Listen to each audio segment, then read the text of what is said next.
سلام زي خبركم تخطاتلتي بين تي في نلو معربي 15 حمله زت تدالو على توزينات تعتزلكم مصلخو كم وترو كيساف فصام مدباتنا نختكتاتلنا ندعدمكو بقدامነት ارئيس زينا بقتلت تمويتو زت ترخبه ኤርትራዊ 6 ሰባት ኣብ ቀይዲ ኣትዮም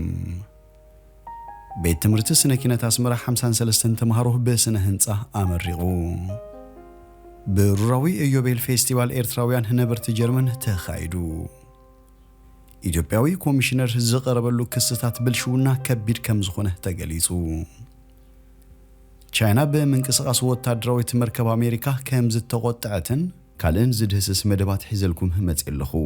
ሰናይ ናይ ምክትታል ግዜ እንዳተመነኹም ኣብዛ ቻናል ድማ ናይ ወትሩ ተኸታተልቲ ንኽትኮኑ ሳብስክራይብ ብምግባር ናይ ደወል ምልክት ክትጥውቁ ብኽብሪ ይዕድመኩም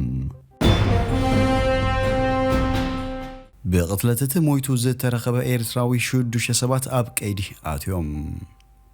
مرمرتي قبن ستيفناج عاد إنجليز مس قتلت يابز حلفة سمون مويتو زترخب بركة سلمون زتبالا إيرتراوي من إسي بستعاصر شدوش سبات أب كيدي كام زتو أفليتوم رئيسانايت بتدقاقامي بخارات وقيو زتقتل من إسي بحموس ساعات شوعات تنفرقان ناينو كاب كتما لندن نسامين وطيلو آب زركب ستيفناج زتبالا بوتايو تارخيبوم ودي سرعة متبرخ سلمون تحتاد مهكوتي تيكوينو هنا بريطانيا زاعتون عقوات زتوهاون من بارو بوليس هارت فاردوشير تغيسو من بارو فلات ما بقسنايتي كان متقاتين تاي مخون كردوم كام زيكاله آفنيا بوليس تزاريبو نيروم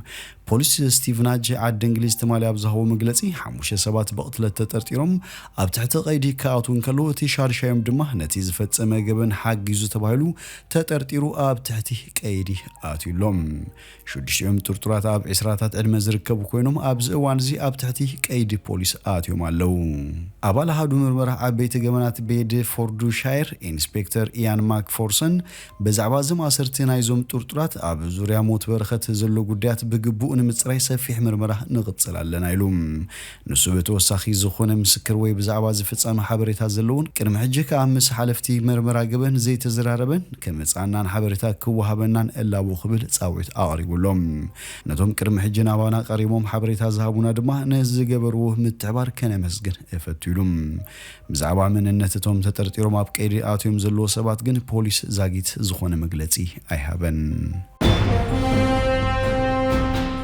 بيت تمرت سنة كينات أسمر 53 تمهروه بسنة هنصة أمريكا بيت تمرت سنة كينات أسمرها بحفشة هنصة كمون بقياسان ندفن 3 عامات زمهارتهم 53 تمهروه بتشعات حمله بدبلومة أمريكا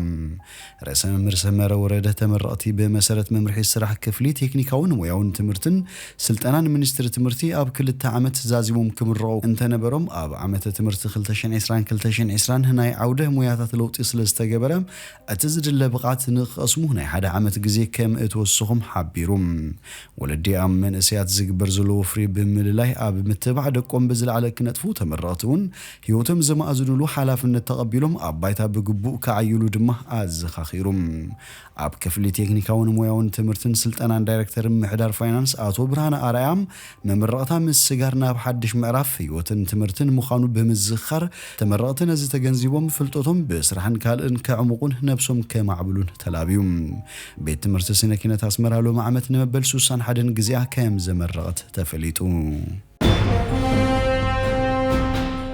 بروراوي إيوبيل فيستيفال إيرتراويان هنبرت جرمن تخايدو بروراوي يوبيل فيستيفال إيرتراويان نبرت جرمن هنياتنا هنا صحرينا بزبل تيمان تساتفو أشعات زيغاتاتن بتشعتن 10 حملن أب كتمه جيسن بلوع المعرك تخايدوم أبزي أما حدرت كلن زواتات إيرتراز ترخبلو فيستيفال سيمينار أب هلو كونتات أزناقع بهلاون سنتبوون مسنادوتات انقلوت وطاعتنياتات محزوز إيرترا مدبات صاناتن من نسياتن ودر سنة صحف نقعزو 25 عامتات فيستيفال زيقلس سئلاو مرئيت كمون زواون أهقراون زمدناتات إيرتران بدوتات أفريقان زنصبارق تحسته قريبوم حلاف حزباون كوماون قديات امباسي إيرترا أتو كحسايت ولده حزب إيرترا كاب أرعوت بارنت تقلاقلو ناصنت كتشبت كمون حلمي وررتن آش قلتو من كابنن زخالة بصنو حدنتون حيال ناي مخته منفسون كام زخونها جنزيبوم وناني ناصا حريو سلازخونه حجيون كونتات نابربحو نغيره بزورا رسبالي مخته شتوتات هاغراو لمعتن كام زمسكر زتراتريلن دمايلوم ام حدار زوبا ፈረንሳዊ አምባሳደር አብደላ ሙሳ ነተሳተፍቲ ኣብ ዝገበሩ ሰሚናር ንመደባት ጥሙር መኸተም ገስጋስ ሰላም ምሕዝነትን ሽርክነትን ዞባ ቀርን አፍሪካን ተራ ኤርትራን ዝምድና ኤርትራ ምስ ጎረባብታን ኪኑን ቀዳምነት ሃገራዊ መደባት ልምዓትን ተራ ዜጋታትን ተራ ህዝባዊ ዲፕሎማሲያዊ ኣብዚ ተኣትዩ ዘሎ ሓድሽ መድረኽ ከምኡውን ኣብ ዞባና ዝረአ ዘሎ ምዕባለታትን ኣመታቱን ዝምልከት ሰፊሕ መግለፂ ሂቦም ጠቅላሊ ቆንስል ኣብ ፍራንክፈርት አቶ ክብረ ኣብ ተኸስተውን መንእስያትን ብድሆታትን ብዝብል አርእስቲ በቀንዱ ናብ መንእስያት ዝቐንዐ መጽናዕታዊ ጽሑፍ ኣቕሪቦም መበል 25 ዓመት ፌስቲቫል ኤርትራውያን ነበርቲ ጀርመን ጉጅለ ባህሊ መንእስያት ኤሪባንድን ካብ ኤርትራ ዝኸረት ጉጅለ ባህሊ ዋልታን ብዘቕርቦ ናይ ሙዚቃ መሰናዶታት ከም ዝደመቐ ተፈሊጡ ኢትዮጵያዊ ኮሚሽነር ዝቐረበሉ ክስታት ብልሽውና ከቢድ ከም ዝኾነ ተገሊጹ ኮሚሽነር ምሕደራ ስጋት ሓደጋታት ኢትዮጵያ ምትኩ ካሳ ኣብዚ ሰሙን ኣብ ቀይዲ ዝኣተው ኮይኑ ዝተጠርጠረሎም ገበናት ብልሽውና ዝምልከት ፖሊስ ብወግዒ ዘርዚርዎም ኣሎም እዞም ገበናት እቲ ንዝሓለፈ ዓመታት ነቲ ኮሚሽን ክምርሕ ዝጸንሐ ምትኩ ኤልሻዳይ ሪሊፍ ኤንድ ዲቨሎፕመንት ምስ ዝተባሃለም ገባር ሰናይ ትካል ተመሻጢሩ ፈጺሙ ዝተባሃለዮም ኣብ ሚኒስትሪ ፍትሒ ጀነራል ዳይሬክተር ዓቃብ ሕጊ ገበናት ብልሽውናን ቤት ጽሕፈት ምርመራ ግብርን ፖሊስን ፌደራልን ብሓባር ኣካይደሞ ዝተባሃለ ምርመራ ሰብን መረዳእታን ሰነድን እቲ ኮሚሽነር ንረድኤት ተባሂሎም ዝቐረቡ ናውቲ ንውልቃዊ ረብሑ ብምልዓል ዘይሕጋዊ ገንዘብ ሕጋዊ ኣምሲሉ ብምቕራብ ከም ዝተጠርጠረ ማዕከናት ዜና ኢትዮጵያ ኣቃሊሕን በተወሳኺ ዋና ኤዲተር ፌደራል ኣብ ጉዳይ እቲ ኮሚሽንን ኣብ ክልል ኣምሓራን ዓፋርን ኦሮሚያን ደቡብን ዝርከቡ ማዕከላት እቲ ማሕበር ገብረ ሰናይ ዘካየዶ ምርመራ ኦዲት ተፈጺሙ ምስ ዝተኻየደ ምርመራ ከም ዝተጠቓለለን ተሓቢሩ እቲ ኮሚሽነር ኣብ ቀይዲ ምስ ኣተዋ ኣብ ገዝኡ ድሕሪ ዝተገበረ ተፍትሽ ልዕሊ 650,000 ባጤራ ወጻኢ ከም ዝተረኸበ ቴሌቪዥን ሃገር ኣቃሊሓ በተወሳኺ እቲ ኮሚሽን ኣብ ዝሓለፉ ክልተ ዓመታት ስልጣን ብዘለዎ ኣካል ካብ ሃገር ከይወፅእ ተኣጊዱ ከም ዝጸንሐ ተጠቒሱ ኣቶ ምትኩ ምስ ዳይሬክተር ኤልሻዳይ የማነ ወልደ ማርያም ካልኦት ሰራሕተኛታት እቲ ትካልን ዘይግባእ ጥቕሚ ምትእሳር ፈጢሮም ንረድኤት ተባሂሎም ዝመጹ ናውቲ ንውልቃዊ ረብሕኦም ከም ዘውዓሉ ፖሊስ ይገልጽ ሓበሬታ ፖሊስ ከም ዘመልክቶ ኣቶ ምትኩ ዝርዝር ኣስማት ብኣሽሓት ዝቑጸሩ ተሓገዝቲ ተጠቂሙ ካብ መኽዘን እቲ ኮሚሽን እኽልን ካልኦት ሃለኽቲ ነገራትን ኣውፅኡ ሸይጡ እተን ረድኤት ዝመጽእ ሓገዝ ናብ ተጸበይቲ ከይበጽሕ እንከሎ ናብ ፋብሪካታት ሓሩጭን ካልኦት ውልቀ ሰባትን ብምሻጥ ብስም ቤተሰቡ ድማ ካብቲ ማሕበር ግብረ ሰናይ ብሚልዮናት ብር ዝግመት ጥቕሚ ረኺቡ ብምባል ፖሊስ ዝኸስስ እቲ ምርመራ ገና ከም ዘይተዛዘመን ካልኦት ካብቲ ኮሚሽን ብኣማይት ሚልዮናት ወፂኦም እዮም ዝተባሃሉ ገንዘብ ከምኡውን ንኣባላት ስድሩ ዝተገዙ ኣባይቲ መካይንን ካልኦት ጥቕማዊ ምትእሳራትን ዝምልከት ምርመራ ይካየድ ከም ዘሎ ፖሊስ ኣመልኪቱ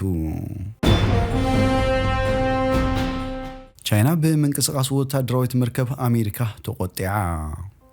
ኣብ ቻይና ሓንቲ ወታደራዊት መርከብ አሜሪካ ኣብ ደቡባዊ ባሕሪ ቻይና በመንቀሳቀሳ ከም ዝተቆጥዐት ብምግላጽ አሜሪካ ካብ ተካይዶ ዘላ ተግባራት ክትቁጠብን ኣጠንቂቃ እቲ USS በንፎልድ ዝተባሃለት ናይ ኩናት መርከብ ኣብ ጥቃትን ፓራሰል ተባሂለን ዝጥቀሳም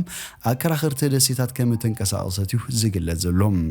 ቻይና ኣብ ዘውፅቶ መግለጺ ተመራሒ ሚሳኤል ዝዓጠቐት መርከብ ኩናት አሜሪካ በዘይ ፍቃድ መንግስቲ ቻይናን ንኣህጉራዊ ሕግታት ብምጥሓስን ኣብ ማያዊ ግዛት ናይ ሃገር ከም ተንቀሳቀሰት ገሊጻ እዚ ድማ ንጸጥታዊ ኩነታት ናይ ተከባቢ ኣብ ስጋት ዘውድቕ ተግባራት ምኹኑ ኣነጺራ ኣብ ሰሜናዊ ክፋል ደቡባዊ ባሕሪ ቻይና ዝርከባ ደሴት ፓርሰል ካብ 1955 ጀሚሩ ክሳብ ሕጂ ኣብ ኢድ ቻይና እየን ዝርከባ እንተኾነ ቪየትናም ታይዋንን ፊሊፒንስን ዝርከበን ሓያሉ ሃገራት በብወገነን ኣብ ልተን ደሴታት ሕቶ እጀታ ከም ዘቕርባ ይግለጽ ኣሜሪካን ቻይናን ድሮ ብሓያሉ ጉዳያት ኣብ ምሳሓብ ዝርከባ ኮይነን ጉዳይ እጀታ ደሴታት ደቡባዊ ባሕሪ ቻይና ተወሲኹ እቲ ኩነታት ናብ ወጥሪ የምርሕ ምህላው ጸብጻባት የመላኽቱ